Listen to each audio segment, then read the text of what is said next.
De manera general, hay algunos datos que ustedes tienen que saber. Primero, diabetes mellitus es una alteración metabólica compleja. Y así es como ustedes tienen que recordar. Diabetes mellitus no es una cosa como que se subió la glucosa, no. Estamos hablando, y creo que sus compañeros lo han explicado bien respecto a las complicaciones, pero es algo complejo de manera metabólica. Y si bien su fenotipo, o sea, la manera como nosotros lo vamos a ver, va a ser primordialmente hiperglicemia, esa es su característica principal, vamos a ver que van a haber anomalías adicionales que tenemos que recordar. La primera, cuando no esté controlada, vamos a ver que la glucosa no se va a transportar dentro de la célula. Lo que nosotros necesitamos es que la glucosa entre dentro de la célula y pueda ser utilizada ¿para qué? Para poder hacer justamente ATP, es decir, respiración aeróbica. Entonces, si es que no se transporta al interior de la célula, nosotros vamos a ver que la glucosa busca, o el cuerpo busca una alternativa para poder utilizar o para poder formar energía, y eso va a ser a través de las grasas o las proteínas. Entonces estamos viendo que cuando no está controlada la glicemia, vamos a tener alternativas para poder tener energía celular. Pero además, vamos a ver que de manera crónica y heterogénea se va a dar un estado de disfunción metabólica. Y esta disfunción metabólica ya estamos viendo, compromete a las grasas, compromete a las proteínas, pero también compromete a los carbohidratos.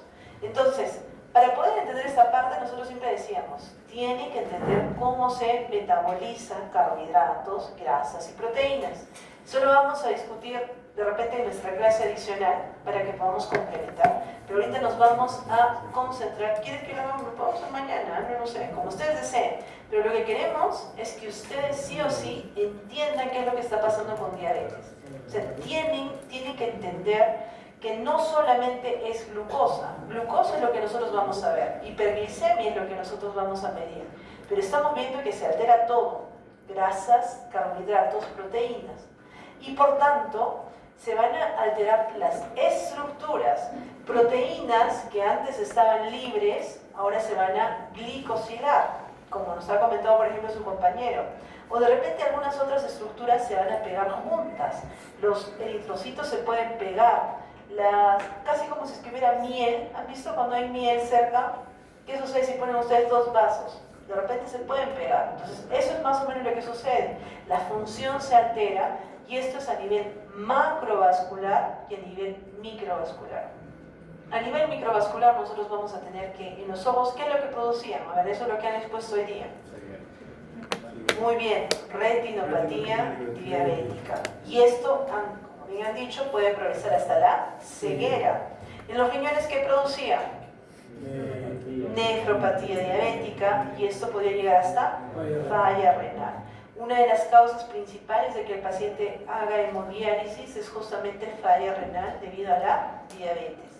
En el corazón puede causar hipertensión y puede causar enfermedad coronaria. Recuerden, enfermedad coronaria o infarto agudo de miocardio, un factor de riesgo es justamente la diabetes. En los nervios van a causar algo que se llama neuropatía. Recuerden que los nervios, recuerden el vaso de los nervios que estaban rodeados, o sea, vasitos pequeños que alimentaban estos nervios.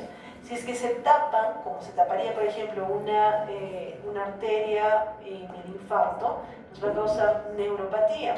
Esta neuropatía puede ser de dos tipos, autonómica y periférica. La neuropatía autonómica puede darse a nivel cardiovascular, a nivel gastrointestinal y a nivel genitourinario. Esto va a incluir, por ejemplo, enfermedades como la gastroparesia diabética. A ver, acá se las voy a poner porque después, si no, se van a olvidar. Gastroparesia diabética. Vamos a tener disfunción sexual, vamos a tener, por ejemplo, vejiga neurogénica diabética, así, vejiga neurogénica. Y todo esto debido a la diabetes. Es decir, ¿el paciente con diabetes puede presentarse con vómitos constantes? Sí. ¿El paciente diabético puede presentarse con alteraciones de la diuresis? Sí. El paciente diabético puede tener alteraciones periféricas como, por ejemplo, infecciones en los miembros inferiores, llamado también pie diabético. Sí.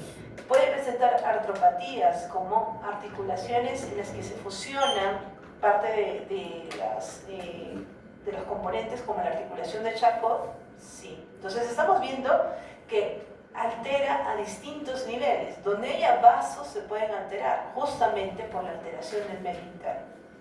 ¿La alteración de los nervios es por la irrigación? Suele ser por irrigación, pero también hay por irritación. Hay varias teorías. Eso también es algo que nosotros estamos tratando de comprender. Entendemos que la más válida es la irrigación, pero entendemos también que hay algunos que son por distintas razones. ¿Listo? ¿Hay pregunta ahí? No, vaya. Muy bien. Entonces, ¿cuál es el común de todas estas? El común de todas estas patologías va a ser la enfermedad cardiovascular aterosclerótica.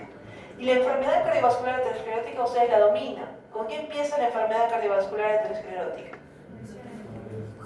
Elevación de triglicéridos y colesterol. Luego, entraba, ¿se acuerdan? ¿Qué pasaba cuando entraba? Dos vías, se glicosilaba o se oxidaba. Y una vez que sucedía eso, ¿quiénes venían? Macrófagos, de ahí que se formaba. Muy bien, las células espumosas, de ahí que teníamos. Muy bien, los fibroblastos empezaban a formar como una especie de placa. Como una placa, muy bien. ¿Cómo se llama esa placa? Placa. Inestable, excelente. ¿De ahí qué teníamos? Ruptura. Muy bien, teníamos la formación de una placa estable. Eventualmente se podía romper, pero el evento aterosclerótico es el mismo para todos. Y por tanto, la enfermedad cardiovascular aterosclerótica va a derivar eventualmente en algunos pacientes, no todos van a progresar, en enfermedad cerebrovascular, es decir, ACV, enfermedad arterial periférica, como lo que estamos viendo, enfermedad coronaria que ustedes dominan, infarto agudo de miocardio. Entonces, importante, recuerden, la enfermedad cardiovascular aterosclerótica es una causa grave de mortalidad y morbilidad en el paciente diabético. Y no se puede dejar de lado, tiene que estudiarse. Entonces, estamos viendo que en general la diabetes puede causar daño orgánico que inclusive puede llegar a la falla orgánica. Muy bien, hasta aquí nosotros habíamos visto que cuando no se controla hay muchas alteraciones. Y en general nosotros vamos a ver que esta falta de movilidad de la glucosa se va a dar una alteración de la secreción de la insulina, una acción de la insulina que de repente sea una respuesta alterada de esta insulina, o puede ser ambas. ¿Listo? Esto es algo que quiero que entiendan. No solamente hay una vía para llegar a la diabetes, hay muchas vías. Por ejemplo, en el paciente que habíamos dicho, el paciente que tiene Cushing, ¿tiene insulina adecuada? ¿El paciente Cushing? No. ¿Se altera en algo el páncreas en el paciente Cushing? No se altera. ¿Tiene insulina? Sí tiene, pero ¿cuál es su problema del paciente Cushing? Que igual va a tener hiperglicemia por otras vías. Este paciente tiene acción de insulina, pero su respuesta celular va a estar baja comparado con lo que estamos teniendo, el volumen de glucosa que se está generando. Entonces, vamos a ver que estos pacientes progresivamente, muchos, pueden llegar inclusive a tener algunas alteraciones relacionadas. ¿Listo? A ver, datos así pequeñitos. La diabetes es un problema de salud sumamente importante en el Perú. Tiene una prevalencia global en incremento. Se hicieron unos estudios bien interesantes en Japón. ¿Listo? Vieron a los japoneses. ¿Ustedes han visto a los japoneses? ¿Son gorditos o son flaquitos? Flaquitos. Generalmente, el síndrome metabólico suele ser bajo. No estamos hablando de los peleadores de sumo, ¿no? Estamos hablando de la población general. Ustedes piensen en un japonés, ¿en qué piensan? Una persona delgada, un origen asiático, pero estamos viendo que no son personas obesas. Pero cuando estos japoneses los llevaban hacia Estados Unidos o a Inglaterra, ¿qué creen que pasaba? Engordar. Muy bien. Entonces, ellos se dieron cuenta de que todo el estilo de vida era muy importante para saber qué es lo que está pasando con el paciente. Entonces, clásicamente, cuando ustedes le preguntan en Inglaterra, ¿cómo creen que es el paciente peruano? ¿Cómo creen ustedes? ¿Gordito? Eso es a sus ojos. Ellos piensan que nosotros tenemos desnutrición crónica. De hecho, alguna vez escuché de algún compañero árabe que decía, todos los peruanos son delgados. Y yo lo miraba y decía, wow. Esa es la percepción que tienen en el extranjero. ¿Esa es la percepción que tienen ustedes? No. ¿Por qué? Porque sabemos que han cambiado los estilos de vida. Si ustedes ven, por ejemplo, muchas ciudades hace unos 20 años, van a ver que la población era diferente a la población de ahora. La prevalencia global en general va en aumento y está desarrollada está relacionada con tres aspectos. Aumenta la diabetes a medida que aumenta el desarrollo económico. Lamentablemente consideramos que desarrollo económico, por ejemplo, es ir a comer a KFC o de repente abrieron el Little Caesars, vamos todos a Little Caesars o cosas como esa. Entonces, aumenta el desarrollo económico, cambian los hábitos. Lo siguiente es la urbanización. Se han visto que en las áreas rurales suele haber menos diabetes y obviamente a esto nosotros le llamamos hábitos de la vida moderna. Inclusive si fuera una zona rural, si hay el día de pollo a la brasa, ¿qué van a hacer las personas en las áreas rurales? Matar un pollo. Van a viajar y van a tratar de comer pollo a la brasa el día de pollo a la brasa. Entonces, hábitos de la vida moderna. ¿Listo? Miren, los estudios han variado, pero a mí me gustó este datito. Más o menos se estimaba que para el 2020 había 4.5% de la población peruana mayor a 15 años que sufría diabetes mellitus. Ahora saquen sus calculadores. Si somos 30 millones, ¿cuántas personas están sufriendo de diabetes? A ver. 1.2 millones. Aprox. Lo pueden sacar como 5%, ¿no? Ya. 1.35, pero somos 33 porque la Vamos con migración 33, a ver. porque 33. por la migración venezolana 1,5 millones de personas. Eres xenófoba. No, pero de verdad Muy bien, está muy hay bien. casi 1 millón de De hecho, no venezolanos. crean, ¿ah? Ahora con el censo que se está dando, ustedes se van a dar cuenta de que vamos a tener datos mucho más reales respecto a diabetes, hipertensión. Yo les voy a poder decir con claridad al siguiente año cuántos datos tenemos. Muy bien. Todo nuevo, sí. 1,5 millones. Ustedes tienen que actualizar. Pero no se preocupen, el Gaiton sí lo vamos a tener nuevo. ¿Cuánto? ¿1 millón? Y medio. 1,5 millones. ¿Cuántas personas creen que hay en Arequipa? 1 millón más o menos. ¿En qué momento hemos subido a 3 millones? A ver, vamos a ver. Población de Arequipa. Puede ser, no sé, de repente yo estoy desactualizado. 1 1,5 millón. millones. ¿De dónde me están sacando 3 millones? 1 millón y medio de sótano. Miren, si hay 1.5 millones de pacientes diabéticos en el Perú y hay 1.5 millones de personas en Arequipa, o sea, imagínense que pueden llenar todos los diabéticos del Perú una Arequipa. ¿Y Arequipa son poquitas personas? No. Voltéense, mírense, vean, imagínense que todos fueran diabéticos. Terrible, terrible. Pero eso no es lo peor. A ver, en general, 4.8% son mujeres, 4.1% de toda la población mundial son varones. ¿Listo? Eso no se preocupen, esos datos no los vamos a preguntar, solamente para que ustedes sepan cuán relevante es. A nivel mundial, la población entre 20 a 79 años, más o menos para que sepan, en 2019 eran de 463 millones, de los cuales 9.3% tenían diabetes, casi el doble del Perú.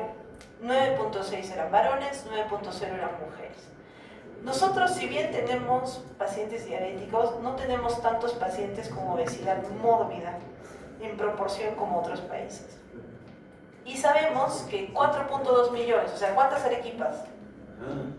2, 3, Casi 3. 3, ¿no? 3,5. 4.2 millones de pacientes morían debido a la diabetes. ¿Listo? Entonces, 3 veces la población de Arequipa está muriendo a nivel mundial por la diabetes. Entonces, es sumamente importante que nosotros sepamos este problema y lo controlemos. Más o menos para que sepan, porque obviamente los americanos les gusta el dinero y sacan estos datos, se invertía en 2019 760 billones de dólares, que representaba 10% de todos los gastos de los adultos. ¿Listo? Y durante la gestación hay 20 millones de nacimientos que están relacionados con pacientes diabéticos. Es decir, 1 de cada 6 nacimientos está proviniendo de una madre que es potencialmente diabética o diabética. ¿Listo? Entonces, estos números no solamente están mejorando, sino que están empeorando. O sea, si 1 de cada 6 es lo mismo que decir toda la población del Arequipa en el Perú. Es un montón, ¿listo? Entonces hay que tener mucho cuidado con eso. Para el 2030 las proyecciones eran que hubieran 578 millones de personas. Esas proyecciones van a cambiar y se esperaba que para ese tiempo 10.2% de toda la población mundial sea diabética. Y para el 2045, 700 millones de personas con aproximadamente 11% de ellas diabéticas. Entonces estamos viendo de que la posibilidad de que ustedes tengan un paciente diabético, hagan lo que hagan, dermatología, van a tener un paciente diabético, hagan cirugía plástica, paciente diabético, torácica, la que ustedes quieran, enfermedades infecciosas, pacientes diabéticos, ¿listo? Así que tienen que dominar diabetes. Siempre que tengan alguna clase de diabetes, pongan atención, porque los doctores que les van a entregar estas clases van a ser expertos generalmente, así que ustedes tienen que tomar el máximo de atención. Ahora, vamos a hacer un pequeño repasito del páncreas. Y esto lo vamos a hacer de otra manera. ¿Listo? Disculpen, ¿me decían? Sí, coméntanos pues a todos. Para que veamos, de repente no es correcto, es incorrecto. Doctora, y cuando los diabéticos, por ejemplo, dicen que tienen bastante, bueno, algunos tienen bastante cuidado con hacerse heridas, ¿cómo funciona? O sea, ¿cómo es? Como te comentaba, nosotros vamos a tener neuropatía diabética. Entonces, ¿qué sucede? Esta neuropatía se va a ver sobre todo a nivel de las extremidades. El paciente va a perder alteración y sensibilidad para poder ver o para poder sentir, por ejemplo, una piedrita en el zapato o un pequeño golpe. Entonces, ¿qué sucede? Como se perdió la alteración de se perdió la sensibilidad, se alteró la sensibilidad, estos cortes van a llevar, a ver si es que tengo un piecito, ustedes los piecitos lo cuidan un montón, lo tienen ventilado, y si es gordito, es un paciente, ¿cómo va a estar? Con su mediecita, va a estar de repente apretado, inclusive en zapatitos apretados. Entonces, ¿qué sucede? El piecito se infecta, ¿listo? Entonces, a eso nosotros le llamamos pie diabético. Ahora, la alteración de los vasos se da cuando hay aterosclerosis en casi toda la red, incluyendo los piecitos. Entonces, ¿qué sucede? El piecito tiene herida y además no le llega suficiente oxígeno. Entonces, ¿qué sucede? Se infecta más y se necrosa y empieza a perder. Entonces, cuando nosotros nos damos cuenta, y eso nos ha pasado hace poco, ¿eh? Un paciente viene diabético, nosotros le damos tratamiento y de pronto llega unos días y nos dice, en su piecito se le está cayendo. Y nosotros, uy, nadie le vio. Entonces, el paciente con pie diabético tiene alteración de la circulación. Siempre recuerden eso. Va uno al lado del otro. ¿Listo? Muy bien. Un momentito, sino que esta parte yo prefiero hacerlo un poquito más extensa.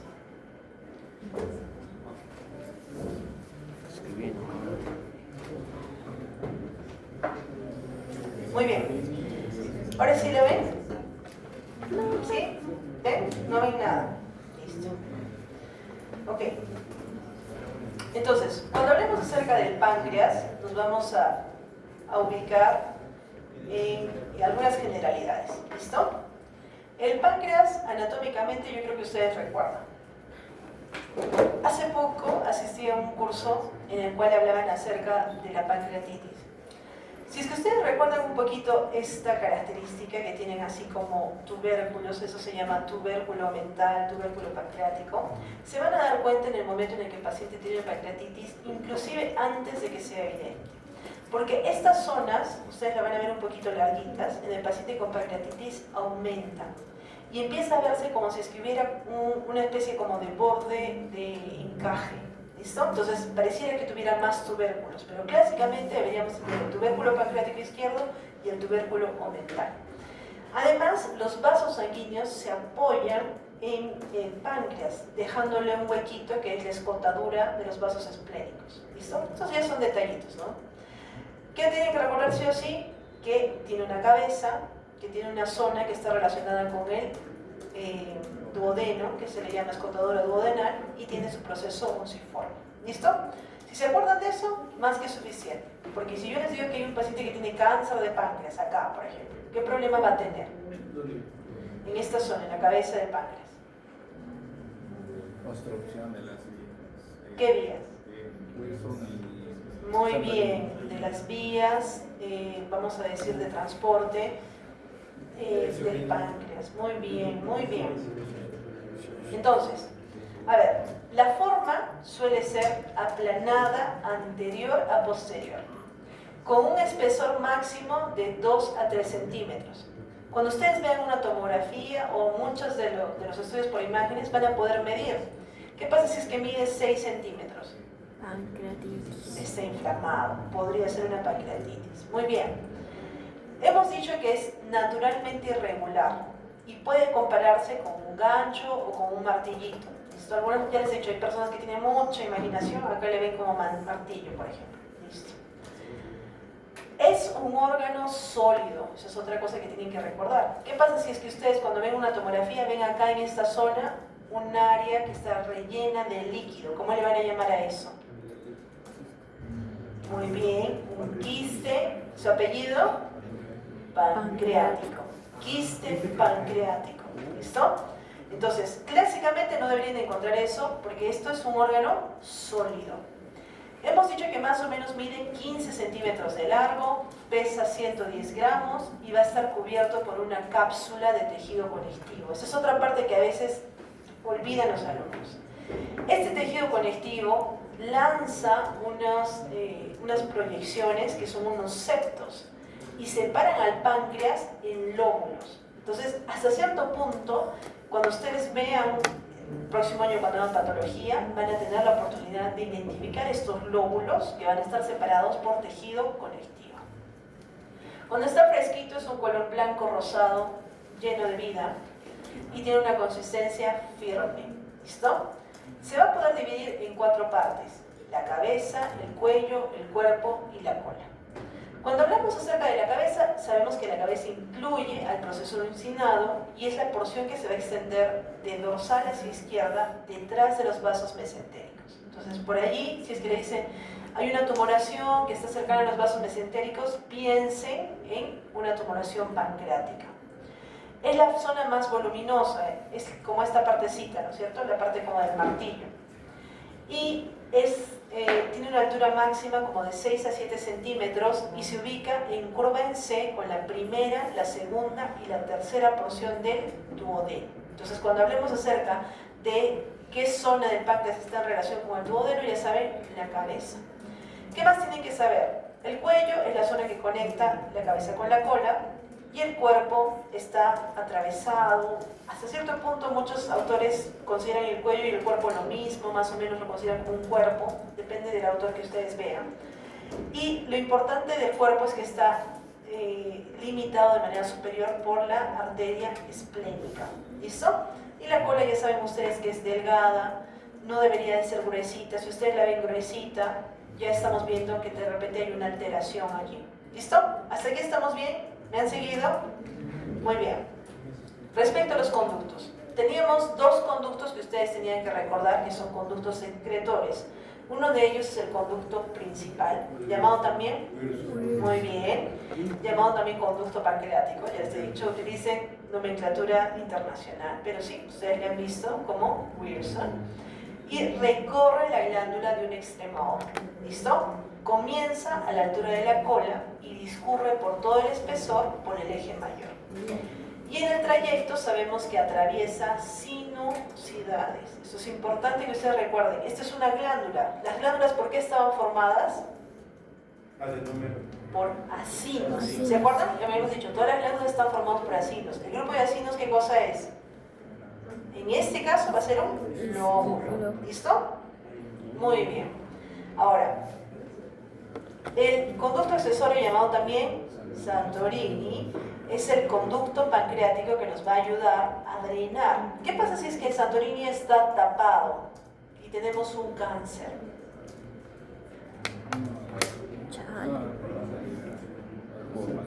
Bueno, es muy mala suerte del paciente, ¿no es cierto?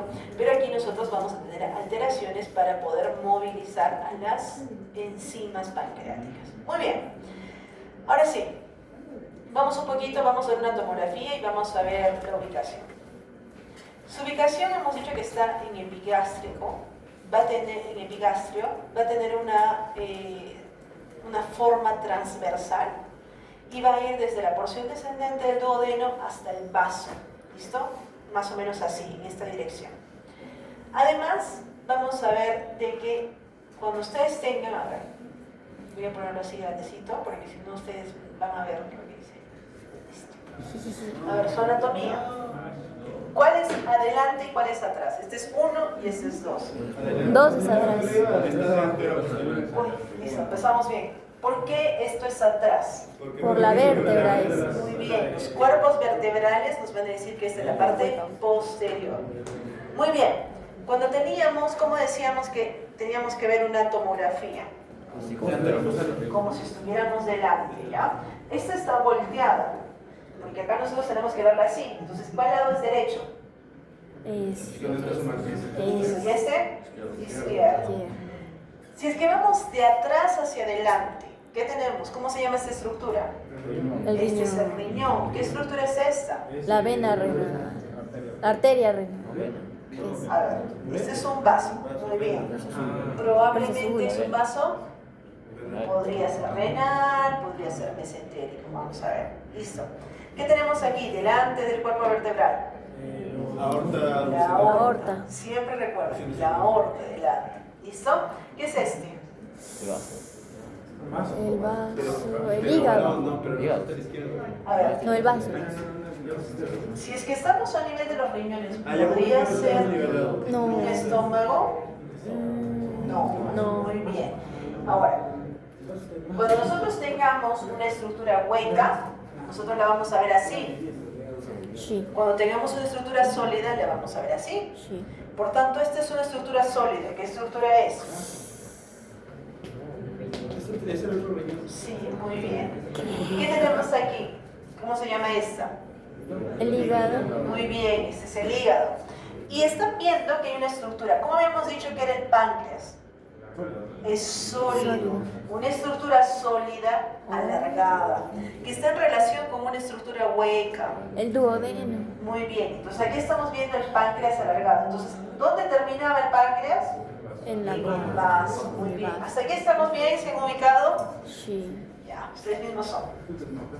Claro, pero eso está a la izquierda. Muy bien, entonces ya pueden ver un poquito, ya se pueden orientar, ya pueden saber cómo está aquí, por ejemplo, el páncreas. Algunas cosas que les han mencionado aquí, por ejemplo, ya teniendo mucho ojo, ustedes podrían ver el conducto colédoco. Aquí tenemos la arteria gastroduodenal. En la parte de atrás, la mesentérica superior. Creo que básicamente eso. ¿Listo? Muy bien. ¿Qué más tenemos que ver? El páncreas no está suelto. ¿Listo? El páncreas está adherido firmemente por medios de fijación. Y esos medios de fijación son tejido fibroso. ¿Por qué creen que les digo esto? ¿Por qué creen que estamos haciendo la anatomía? Porque Les va a ayudar con su diagnóstico diferencial.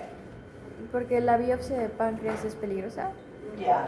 En general, si es que ustedes conocen su anatomía, van a entender por qué, por ejemplo, si yo les digo que un paciente tiene una necrosis, tiene una hemorragia pancreática, ¿Creen ustedes que vamos a tener alguna alteración a nivel de adelante, vamos a decir, de la parte anterior del abdomen?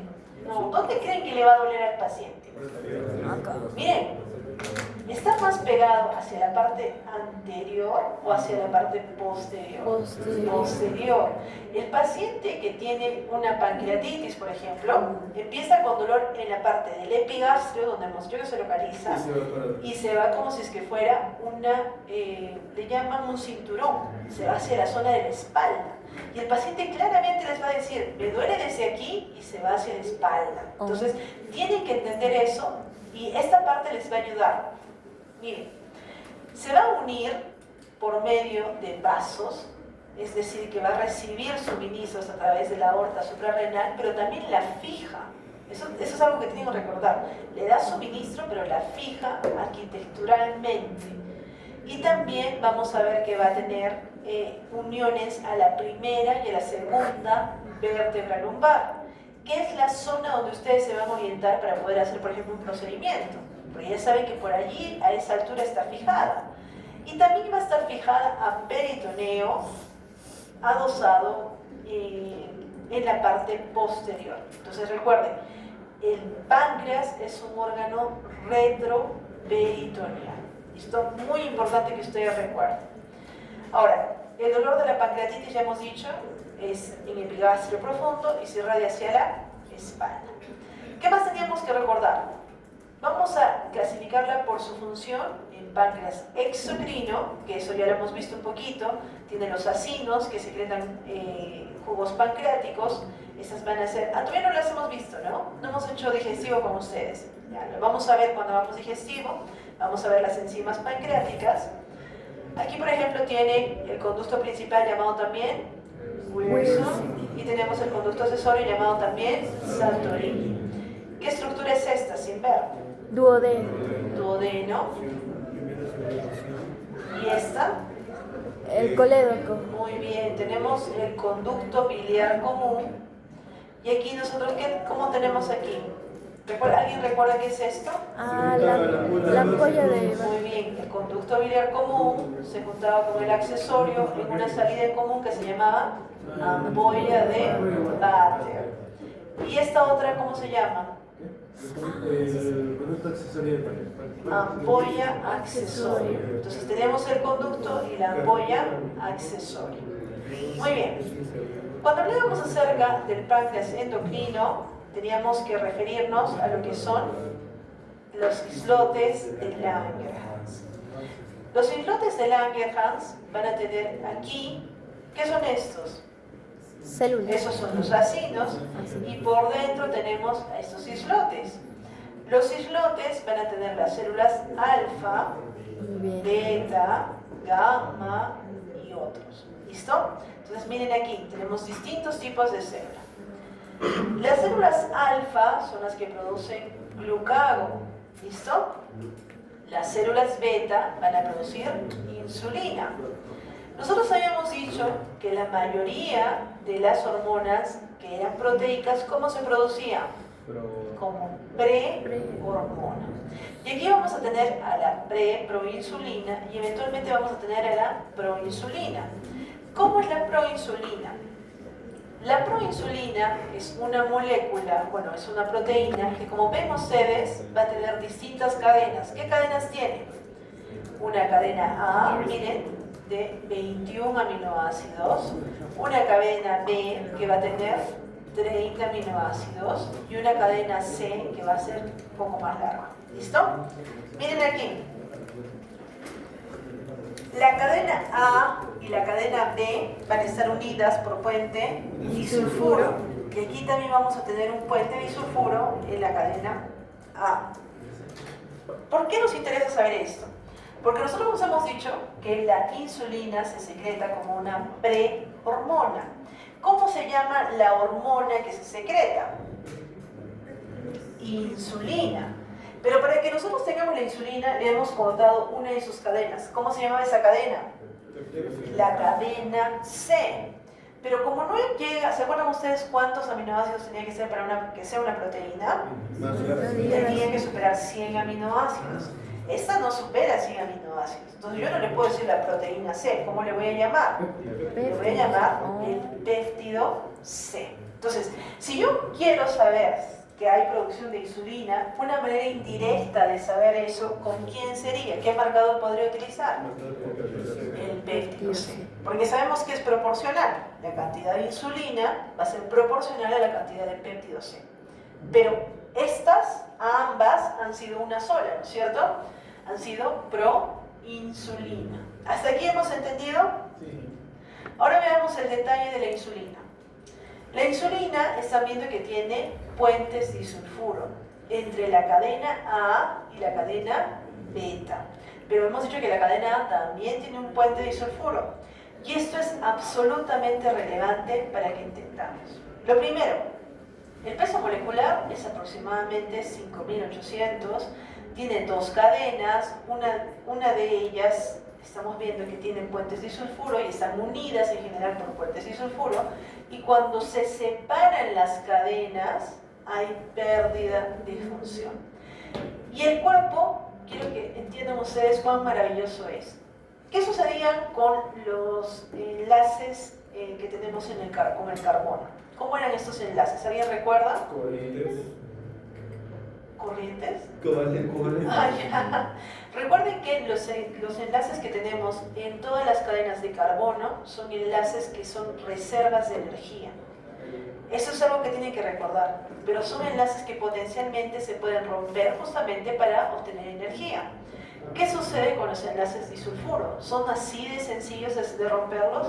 No. Por tanto, esto hace que esta estructura sea un poquito más estable, ¿listo? Que los puentes, por ejemplo, de carbono. Además, hemos dicho que se sintetiza en general como preproinsulina, que tiene un peso molecular mucho mayor. ¿Listo? A ver, ¿cuál es el estímulo para la secreción de insulina?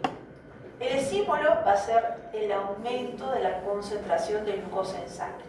A ese valor se le llama glicemia. Y nosotros vamos a ver otras hormonas. Por ejemplo, ¿se acuerdan ustedes de la GLP-1 y de los GIPs? ¿Se acuerdan o no se acuerdan? Así como borroso. Eso que lo hemos visto hace pocas clases. Estas son hormonas intestinales que van a permitir que se secrete la insulina. Y a esa le llamábamos incretinas.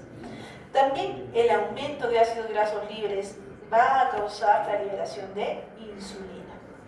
Veamos un poquito la función. Aquí yo tengo una membrana celular. En la membrana celular yo voy a tener estos receptores. ¿Cómo se llama un receptor que pasaba toda la membrana? Un receptor transmembrana. Entonces, dos receptores transmembrana se van a unir justamente gracias a estas. ¿Se acuerdan que la cadena alfa tenía unas zonas que eran puentes disulfuro? Estos van a hacer que se anclen.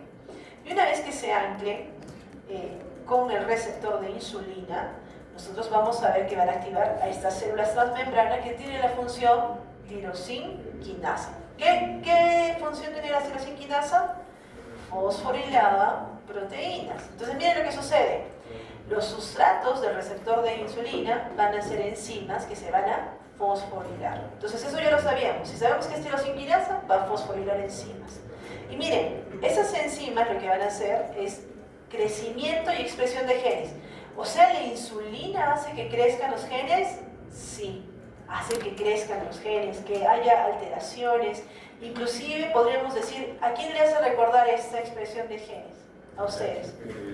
Habíamos visto las hormonas tiroideas, la hormona de crecimiento, por ejemplo. También síntesis de glucógeno. Esto también es importante que ustedes recuerden. Síntesis de grasas, síntesis de proteínas, pero quizás lo que ustedes quieren o permítanse entender, ayudan a que los transportadores de glucosa que están formados puedan exteriorizarse. Entonces lo que hace la insulina es exterioriza transportadores de glucosa. Y si es que yo tengo transportadores de glucosa, ¿qué va a pasar con la glucosa? Entra a la célula. ¿Y qué pasa con la glicemia? Entonces, ¿cuáles creen que son las estrategias que han hecho las farmacéuticas para poder tratar la diabetes? ¿Qué estrategia harían ustedes? A ver.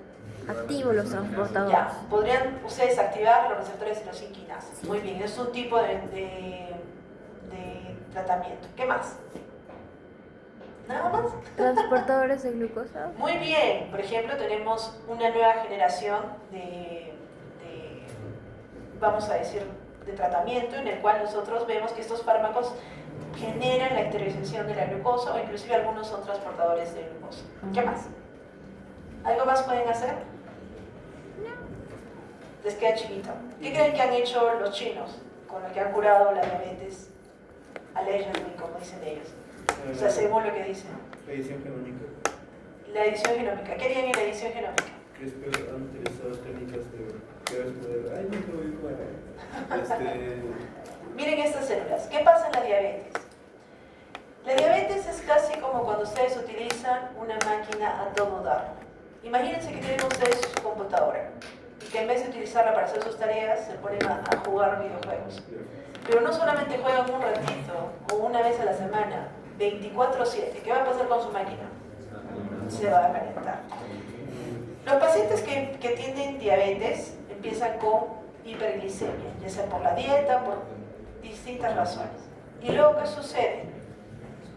Muy bien, va a haber una hiperinsulinemia, es decir, que vamos a tener más insulina, pero se va a mantener el nivel de glucosa. ¿De ahí qué va a suceder? A veces el nivel de glucosa es tan alta que la insulina no es suficiente. Y a eso nosotros le decimos resistencia a la insulina. Pero de ahí, ¿qué va a suceder? De ahí, por más de que ustedes quieran, esas células ya no van a poder producir insulina. Van a estar prácticamente terminadas. ¿Y qué han hecho ellos? Ellos han hecho que estas otras células, no les voy a dar precisiones porque en realidad falta mucha ciencia para que pueda ser válida, pero han hecho que células desde otro punto puedan producir la insulina y pueda ser fisiológicamente activa hasta cierto punto curando la diabetes. ¿Será una realidad en el Perú? ¿Será verdad? Porque recuerden que muchas veces hay algunos científicos que se inventan cosas, pero es una realidad que nosotros podríamos editar, porque ya lo hemos hecho. Podríamos editar el DNA y podríamos curar enfermedades que hasta hace un tiempo eran incurables. ¿Listo? Y con eso dejo la clase de hoy. Espero que haya sido interesante y tenemos todavía más clases de diabetes. Así que prepárense.